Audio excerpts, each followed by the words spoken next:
it looks like it's finally spring. Of course, it could snow again, but today I'm going to give you a property tour. This is, you might have noticed, a longer video. I'll try to edit it down as much as I can, but I thought it'd be nice to show you around, see what we're working on with the property, and then I could give you updates in the future about how things are going.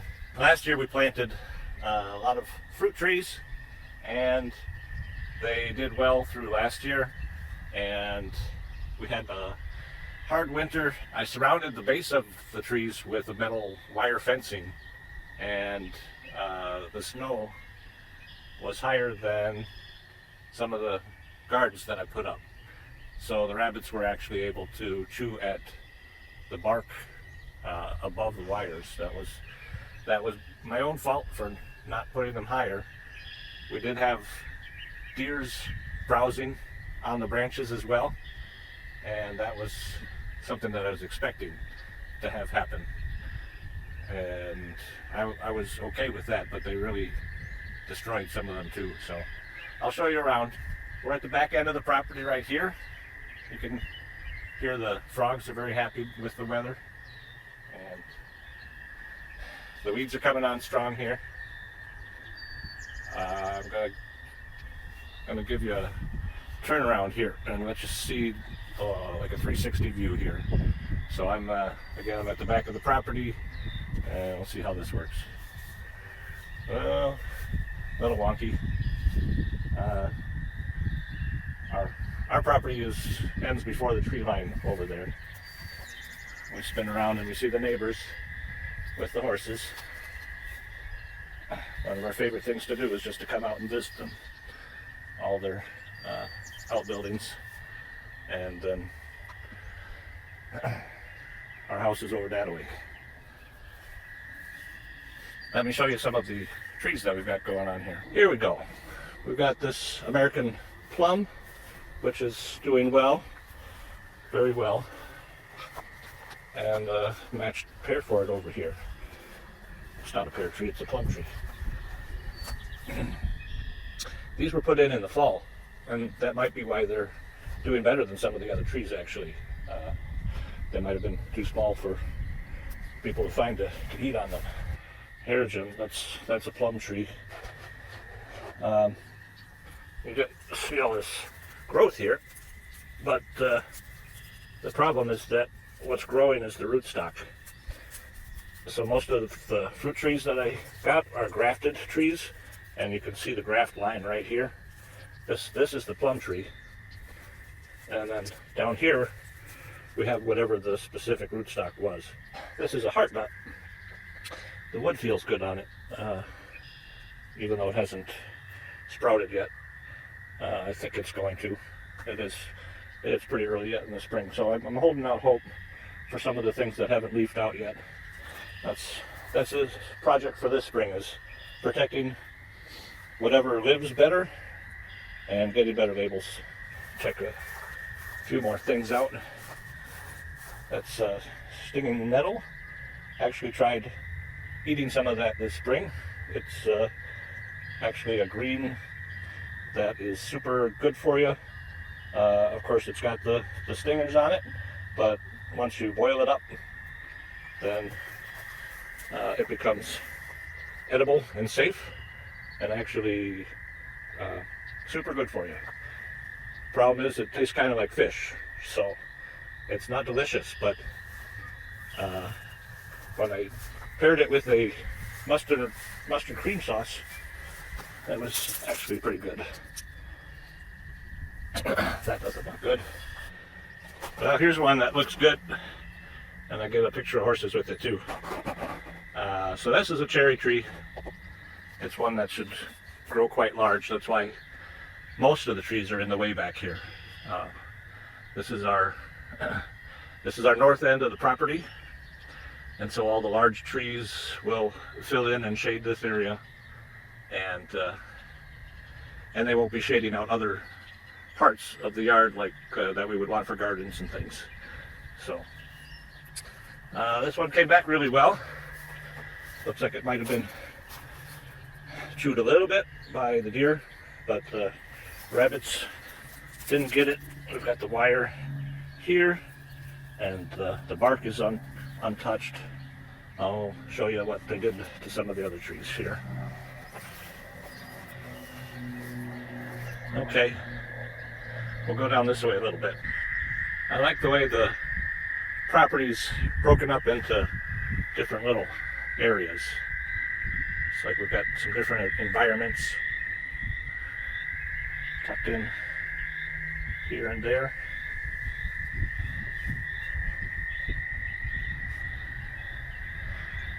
That's a load of manure. There were a lot of down trees and wood piles before we even got here. This winter had some heavy snows that really clung to the trees, and there's quite a few more that have broken large branches. So we're hoping to get ourselves a tractor here,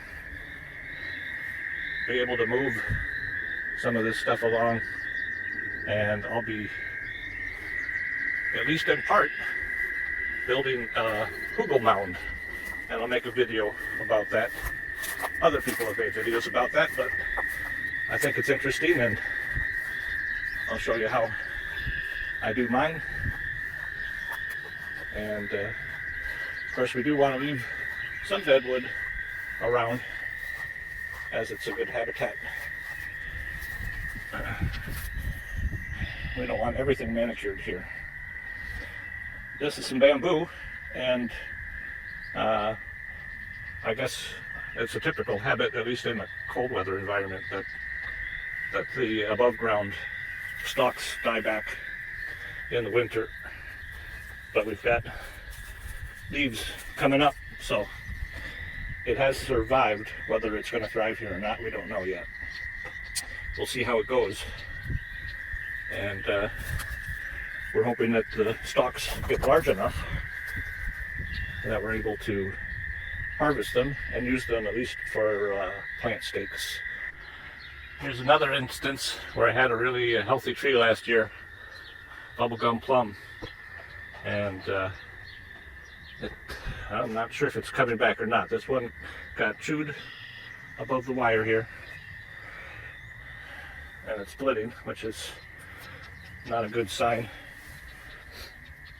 And then again, there's some growth coming up out of the rootstock. You can see the graft point right there, maybe, and then this is coming up out of the rootstock. Look at that. There's a little sprout coming out of the side right at the junction. So I'm not sure if that's the rootstock or the scion. Isn't that the word for it? This is a new guy. At least he's new to the paddock here. This is kind of amazing to me. We're way back on the property still, as far as our distance from the house, but there's this old well pump here, and you can tell that the property has gone through periods of low maintenance because the tree grew up around it.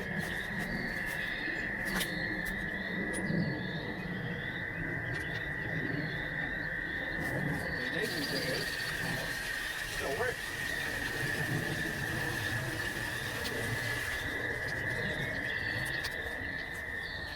That's pretty cool. So, like I was saying, our backyard is sort of divided, compartmentalized. I feel like we've got like 4 or 5 separate backyard areas here. And this is the area that was intended as the orchard. And let's see, back over here is some of the trees. The main body of trees is here, and they didn't hold up so well over the winter. So I'll show you some of what we got, and well, we're still waiting. They could come around yet, but some of them are a sad sight to see. Okay, so here's orchard row here, and the very first one is a cherry tree, which is looking like it's doing very well. So this is what I was intending to have happen here in the orchard. Deer's coming to browse off the low branches, pruning for me essentially, and then the taller parts of the tree staying safe.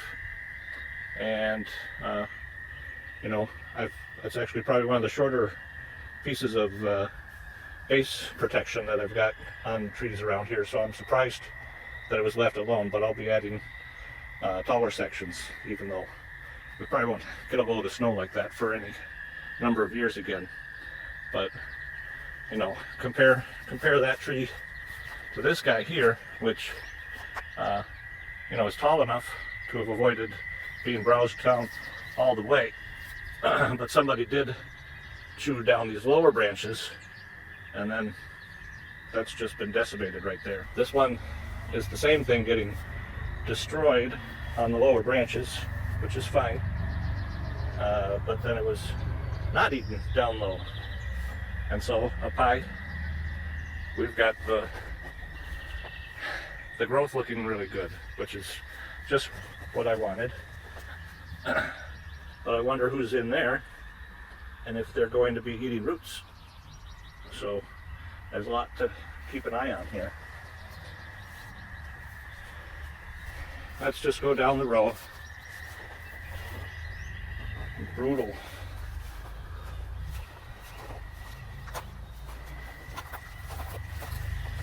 Savage. Decapitated.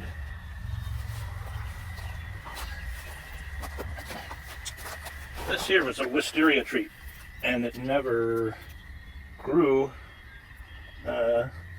taller last year, but I think I see it. I think I see some little buds on it, and that was kind of my guess, was that it was just putting in its roots.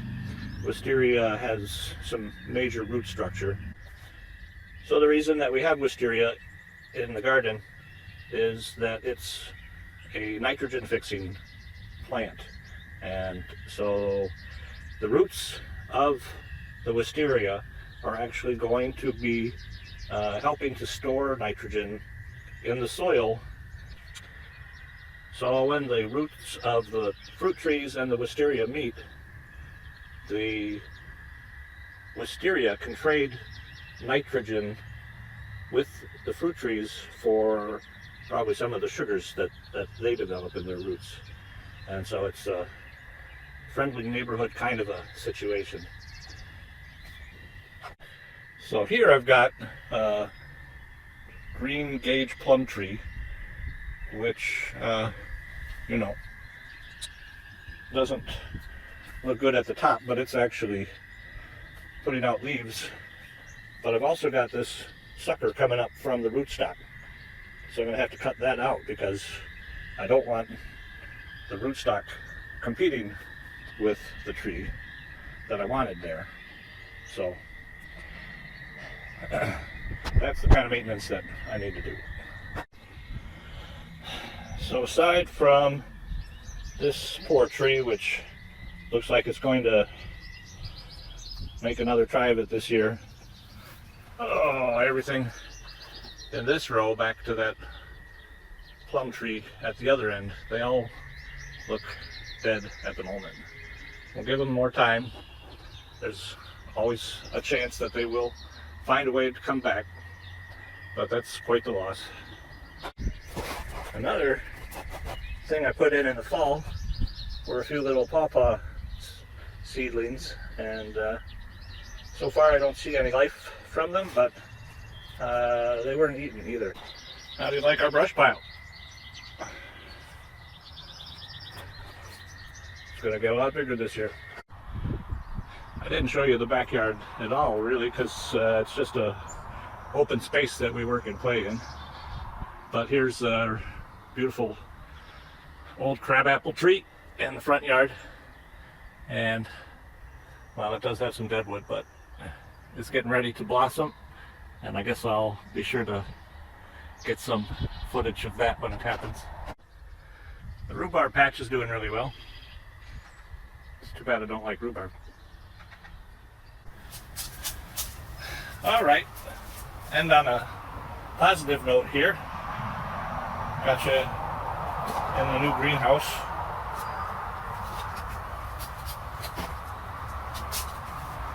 And it's nice to see some things that are growing.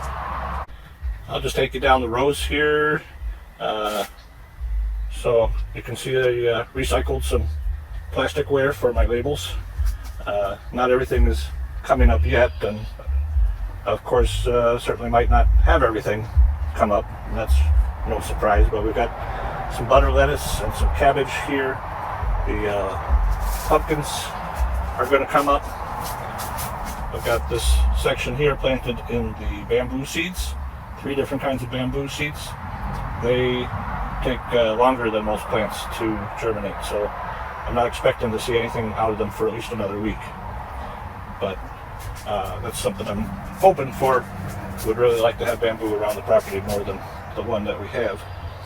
These are some of the bigger things that we've got: muskmelon, sunflower, cantaloupe, watermelon. I don't see anything out of the cantaloupe yet, but so these are some bigger sprawly things, and we'll put them in the some of them will go in the weedy areas, and we'll just let them compete with the weeds. Sorry about the road noise. This is going to be the end of the tour for today. Nice to have a little high tunnel to work with.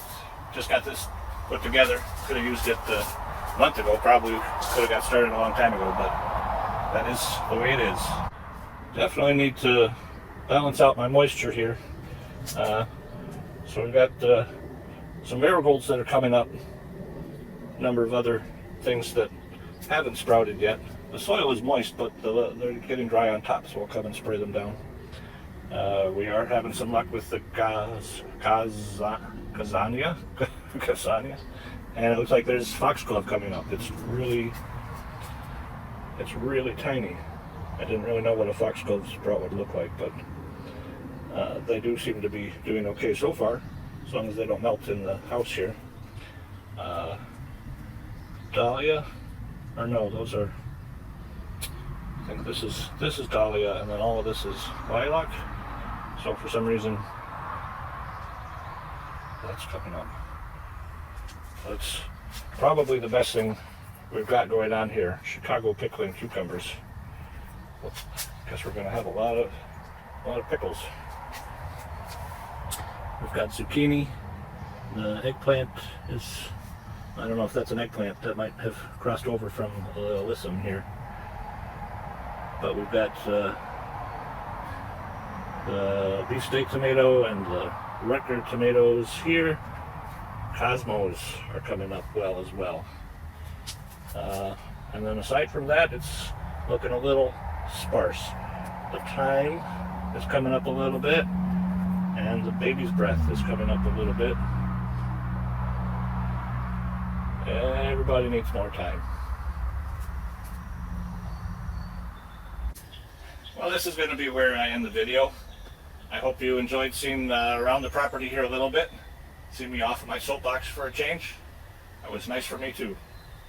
So I'll keep you updated on how these guys are doing, the fruit trees, and anything else that happens around here. The good weather's here. We've got 6 months of growth going on, so really looking forward to that, and I'll keep you posted on how it's all going. So thanks for stopping by. Have a good one.